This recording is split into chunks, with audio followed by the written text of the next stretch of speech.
ya kwamba hapa tulipo ni kipindi cha ujana, na kama ni kipindi cha ujana uwe na hakika ya kwamba hautakaa siku zote ukiwa kijana, lakini kuna wakati utakuwa kijana, lakini pia unatakiwa kukumbuka ya kwamba upo wakati ambao utakaozeeka. Kwa hiyo unatakiwa kufanya nini? Kukimbizana na wakati, kuendana na muda. Kama unaishi katika majira sasa ya kijana, anza kuishi ujana wako leo, kwa kuwa sasa hivi ndipo unayo nguvu ya kufanya vile vitu ambavyo hata kesho ukiwa mzee hawezi ukafanya.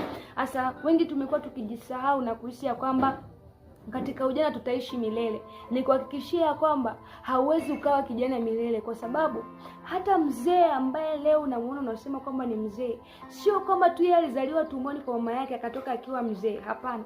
Lakini kipindi amezaliwa kutoka kwa mama yake, alianza kwanza kuwa mtoto, baada ya kufikia hatua ya utoto akaingia akawa kijana, akaishi katika ujana, baadaye akaja akaitwa baba, baada ya kutoka baba akaja akaitwa